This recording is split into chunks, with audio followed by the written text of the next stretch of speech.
like decreasing down to like the worst, and now we're not qualifying for the major. And this is where, I mean, Duncan brings it up with SK. You talk about the hunger to want to be more, to stay at that level of being a champion, of having an era. Well, Cloud9 needs to find that hunger to remain relevant at the moment. I mean, they're on the verge. I mean, this is a situation where I think after this event they need to seriously look at this roster and say this hasn't accomplished enough. It can't be good enough to be, you know, in the top 3 of North America and have a couple good off tournaments. That's not good enough for the kind of brand that Cloud9 has put out there for the past year of being, you know, the standard bearer for NA. I think Cloud9 has a similar problem to what Mousesports has or has had, in a sense that the leader of the team, Stewie, not just like the in-game leader, but they don't have a proper authority in the team, a leader figure, right? I don't think Stewie is mature enough to be able to do that for Cloud9. He's obviously very driven to win, of course, has the motivation and all of that, but it's hard to deal sometimes with your emotions, wanting to win, and maybe your teammates not playing as you would like, or you are not playing that well as a team. So it does take someone who has been through that, who's got the experience of playing at that level and knows what it takes to bring the troops, to rally the troops, to go over that hump, basically. I mean, there is no doubt that the Cloud9 project for Stewie has been a wonderful amount of experience. I mean, this is just everything to forge a career, is starting with something that's the rise and falls, everything in between. But with the vetoes have begun, I do want to make sure we have ample time to discuss them straight out with Nuke. Yeah, well, the interesting thing is, like, SK has been quite bad on Mirage over the last few months, and we know it's been like one of the strongest maps for this Cloud9 team. I actually think this is a problem right now that Cloud9 has. Not only do they have a small map pool, they absolutely refuse to play Nuke. So this is an example of where, even if you're going to ban Nuke, don't ban it straight away. You know SK doesn't want to play it. They are a threat to ban it themselves.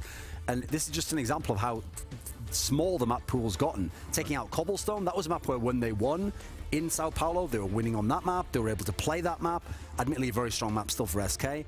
Cash coming out at this point in time, obviously that's like the classic ban, especially now that, I mean, there's no Dust 2 anyway at this point in time, so that was going to obviously be taken at some point by SK Gaming.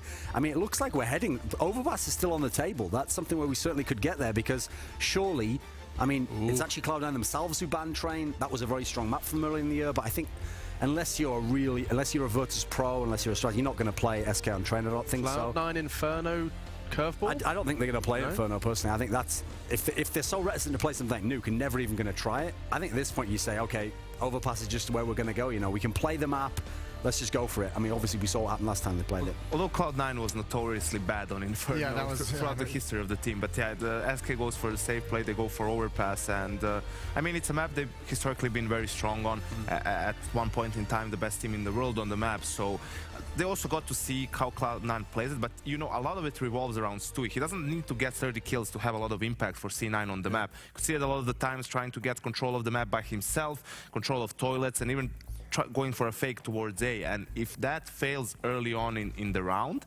then the jig is up. Then they lose map control, they lose all presence, and it's easy for SK to rotate to the correct part of the map. Interestingly enough, we're seeing another repeat from the previous map that the teams have played. We've seen Nuke play twice between the same teams, Cobble played twice between the same teams, and it's happened again with Overpass, of course, besting NIP. It is prediction time, though, and I'm wondering if the map has, by any way, swayed the picture we've already painted that SK are going to take this. No, I think SK will take that. I don't see Skadoola Orping falling on this map. This is a specialty map for him, so I actually think this is a good pick by the guys from SK. I think they'll take it. Okay.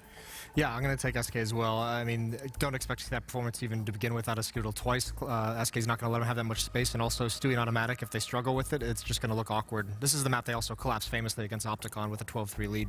I'd keep an eye out on Fallen in this game, because he plays towards A with the AWP. That's where he's going to, you know, meet Stewie, so to speak. So that's going to have a lot of impact, and I'm going to go with SK here as well. Okay, fantastic. Well, hoping to see some good plays regardless. The team here at the desk do believe SK are going to have it in the bag, but we can check in with our casters to see if they have similar thoughts. It's Henry G and Sado. You flying the Brazilian flag as well? Are we talking about Counter-Strike or haircuts this segment, just to make sure? Or HLTV. Yeah. You do like a shave, right, Henry? Yeah. Hey, I'm the Brazilian expert here. Are you? It's gone off the rails already. Anyway, let's get into with these segments. I was actually quietly impressed with Cloud9 yesterday. Obviously, a big win against NIP. Yeah. It seemed to return to form for Skadoodle. Like probably the best I've seen him play in a long time. He's actually having conviction to his play. Actually been dynamic for once and actually finding aggressive plays. Like you guys pointed out, though, I don't think he's going to be able to go toe to toe with Fallen, and I do see SK Gaming running away with this one. Yeah, I have to concur. I think SK have this one. You kind of touched on it, Duncan. It's a specialty map for Fallen. He's very good in the A site. Doesn't matter if they pressure him. Doesn't matter if they smoke him. He finds angles, finds shots. So Cloud9 is going to have a very tough task. I want to see them try and at least be assertive on the CT side and be authoritative about their decision making in it. Okay, brilliant. Well, you're getting me hyped both from the desk and here at the caster panel as well. We'll leave you to it. Let's see if Fallen blows any minds. That one clip, he's just got a crowbar in everywhere. Please remember. Yeah, it's fine. It's good. You get a bit upset when that comes up. I wasn't casting, and he had. Anyway, I missed my Henry. Cloud9, SK Gaming, overpass. I think Cloud9 yesterday they were lucky to get the victory. If you remember the couple of massive mistakes they won, they had it in the bag, and then they had to do it like Tech9 to get themselves back into it. I remember some really horrible mid-round calls towards the end of it. It seemed like they were panicking a little bit. Known to be a very emotional team as well. As soon as things start to go wrong, they bicker quite a lot, and then you have one pause to work with in this particular tournament. So that could be a little bit troublesome. And it is NIP that waits in the decider match. So if Cloud9 are able to bypass SK, great. Otherwise, they get a rematch against NIP. And as you say, NIP could have easily won that game yesterday. Best of 3 as well. Best of 3. Yeah. So I feel like NIP looked much better today as well. They looked very, very poor. And the whole Pith Orb situation as well, that was the standout point for me, and the whole NIP set at that point. Yeah, I almost forgot about that. Yeah, it was... I'm gonna say it. If they're putting Pith onto the op right now more frequently, maybe they are realizing they need a dedicated opper. Yeah. But if he doesn't start hitting shots... It's not worth it. Draken? Oh, right, you're just going straight in there. Draken? Replace him. I thought you just meant to get a rifle, but no. Draken? Let's get rid of him. All right. I mean, NIP needs to start taking gambles on roster changes. They've been far too conservative in that regard. Well then, ladies and gentlemen, Cloud9 versus SK Gaming is about to begin. It is, of course, on overpass, a good map for both sides, but SK Gaming, as Jager pointed out, at one point the very best team in the world on this map. It's going to be 4 sets of armor for them on the T side. Fallen with a smoke, 2 flashbangs, all the team's favourite towards the B side here. 1 smoke towards Heaven, flash over. And they might just be straight up rushing this. We'll see what they decide to do as we get into it. It's going to be Shroud waiting, gets flashbang. He's going to be taken down. Headshot actually manages to survive for now. Survive for now, but needs to get inside of the site quickly. Low HP for Shroud, trying to dance around. Remember, he is Canadian, and we know what I said about them. As he does manage to pick up at least a kill before going down. It's Taco that answers it. They want to go for a fast bomb plant, though, and it's nearly automatic to sweep in and deny that. However, they prevail. Taco, 3 overall in the round. All 3 of the kills for his team. Gives them the 1-man advantage, and they'll back off ever so slightly. Don't commit any further. That single smoke dissolved. They need to keep the bomb in their possession. It's Fallen that has it. And a pinch play. Cold Zero takes down Stewie. Skadoodle on the rotation. He's not terrible with a USB. Something we don't talk about because we often talk about his AWP. But he does seem to surprise in pistol rounds. Picks up the first shot on Cold, but Fallen's there. Well, there it is. Taco picking up 3 kills there. Nice, fast approach in towards the B site. Shroud does find 1 kill after getting a headshot there. I thought he was done for, but did a decent job to hold them off and delay. The rotations come in, but unfortunately, Taco runs away with the round. It comes down to 3 versus 1 for Skadoodle, as you pointed out. Hits a decent shot there, but can't really do too much there. And SK Gaming quite disciplined. Not just getting the bomb down. They're actually waiting and seeing whether they can get some information on him. Don't sacrifice a player by losing him for 4 seconds of that bomb. And here we go. This is what we're talking about all day, Matt. Cloud9 will not be forcing into the second round. You're the underdog. You don't want to be limiting yourself and feel like you lost the game due to an economic decision. So this is really good from Cloud9, I think. Shroud backs away after spotting and trying to do some damage.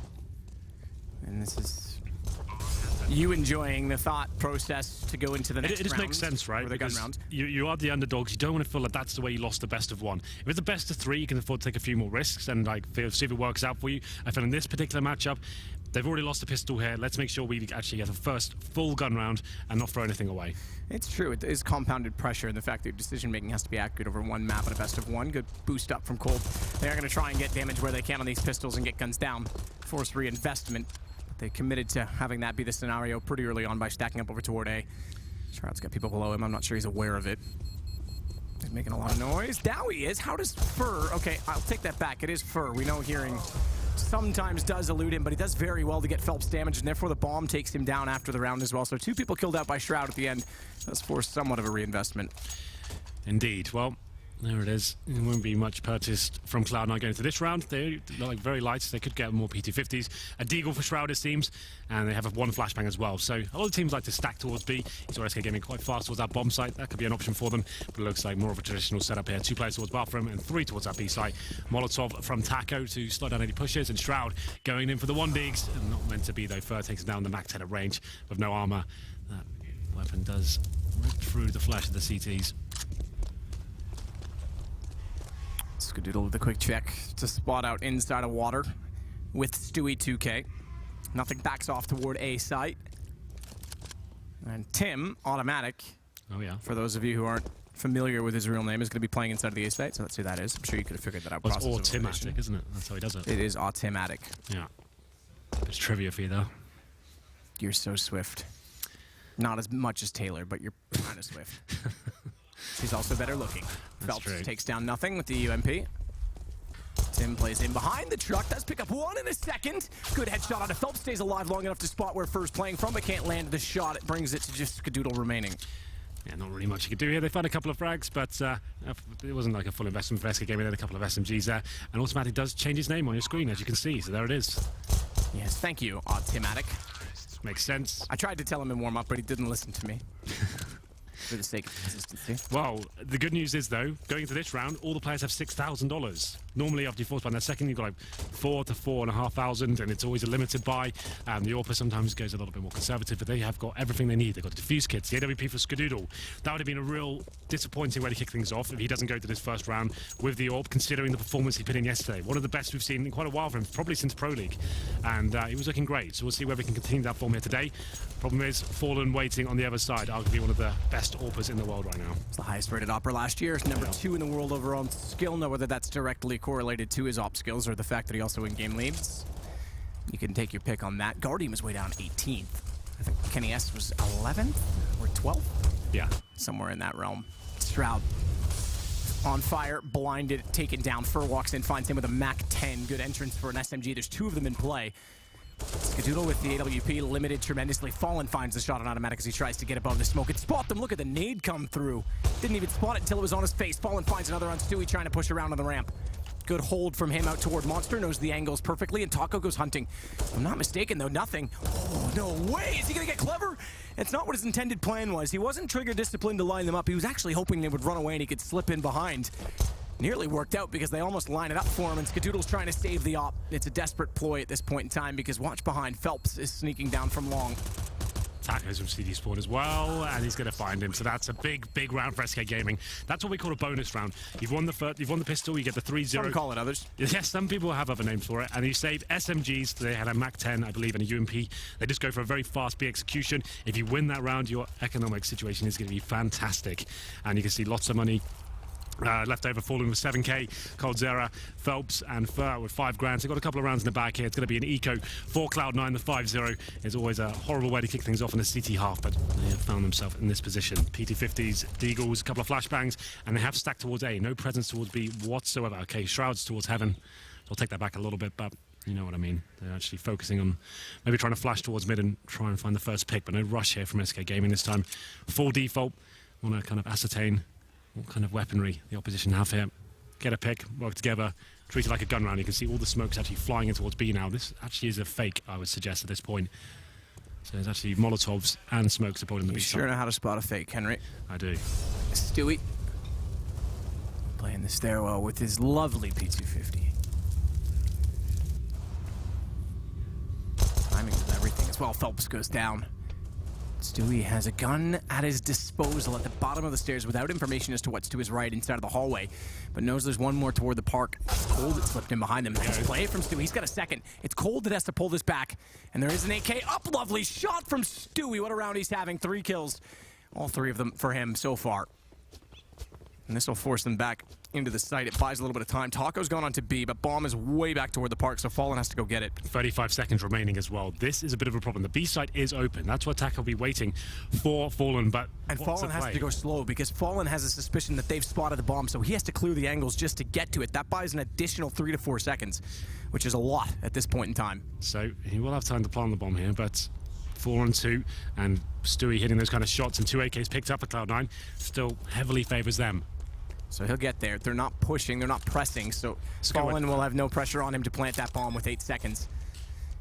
And now it becomes the AK picked up by Automatic and Stewie, who has 3 kills already, versus Taco and Fallen. Good shot from Taco, finds Shroud. Dinked up, though. He's on 12 HP, tries to peek out, misses the opportunity as they get closer, a lot closer in fact, and it's nothing that's going to take down Fallen. Taco versus 3 gets the first, spots the second to the left, tries to transfer to the third, but can't do it. Stewie, a win around for Cloud9, stealing it away at 4 kills for him in total. That's the correct way to play it, though. Cloud9, obviously, it's easy to point out and say, oh, they've got 4 players towards A, the B side's open, but if they play 2 on either side, they're still going to be overwhelmed still with the lack of weaponry there. Only had 2 AKs, so stick together as a tight unit, then you can retake the site, use power in numbers. It just about works out. Great round from Stewie, 4 kills in total for him. Very good display, and that's actually an eco victory for Cloud9. So good way to post your first round to the board. Let's see if they can continue it. Skadoodle, of course, back on the AWP. He was very aggressive yesterday, and he has got that up going towards bathrooms. Let's see if he wants to challenge Fallen, who will actually be heading towards middle as well. Just bring guns back up, obviously. It was going to either way win or lose based on the bonus, but it brings guns back up for Cloud9. Still, though, there's money on the SK side due to the efficiency that started this game, and Fallen on the AWP is still going to be menacing. He sits back and lets his rifles go to work ahead of him toward the bathrooms. He's still holding bomb as well, but cold tagged Phelps as well. It's early damage done for Cloud9, and they continue to press with Skadoodle and Stewie. They're going to boost behind the smoke. Stewie wants to spot through it. Good read on the positioning and understanding of how the smokes work to find this gap. Well, done considerable damage towards Coldzera and Phelps, so they have the advantage for now. Not going to be super aggressive at this point. Falling back, Skadoodle is watching the bathroom position with the AWP, backed up by Stewie as well. In terms of the grenades remaining for SK, in terms of execution potential, they have 2 smokes, 2 Molotovs, a few flashbangs to work with as well, and it looks like they'll be making their way towards the B site, when presumably they will end up as well. Taco falling cold. Phelps now joining in, all rotating over toward B Monster. Taco's been holding for a while. It's Shroud and Nothing that have been patient on the other side of it. Automatic plays the swing position at jungle. He can rotate if he needs. He's actually gone down into the pit, so they're getting more of a hunch this will be onto the B site. Was that a mini-map issue, or is that an additional smoke? That's been smoked off. Monster's been smoked off, I think, now, and then they just added another one. It just dissolved. That's been smoked off for almost 30 straight seconds. Taco's gonna peek it, spots Nothing in transition, can't find the shot, and Nothing realizes they've also come in from sandbags, turns, he's overwhelmed, SK3 on entry, and the rotation's down already, Stewart gone. Just like that, we're left with Skadoodle, very fast, efficient, and authoritative, from SK to walk into the site. Yeah, doing a great work there at that point. Lots of presence shown towards middle, rotating all the way back towards B, executing with about 30 seconds to spare as well, just nailing all the shots as they made their way to the bomb site. You could see it's a very overwhelming position for Cloud9 to be in. Didn't have the incendiaries ready to slow them down or do anything about it. It was Shroud caught out in the open there, and his teammate couldn't really back him up either. So, round number 7 is going to be a force buy from Cloud9. A lot of pressure towards Skadoodle this round. He's got the AWP once again, and to accompany him, 2 pistols, 1 M4, and automatic with the UMP. So this round heavily favours towards SK, and we'll see whether Skadoodle can step up here. Yet to really get rolling on overpass yet, as he was against NIP. He's boosted in the B-bomb side right now, looking towards a short tunnel. Quick check from Taco in toward construction. Boost going on toward the plywood inside of the site. We can see it on the X-ray to the right. It's Skadoodle that's above for this exact reason. AWP wants the shot as soon as they walk through short pipe, but Fallen's going back through the direction with bomb very spread out, as Cold is also checking out toward long A. Stewie does have a rifle. He's playing on the A site.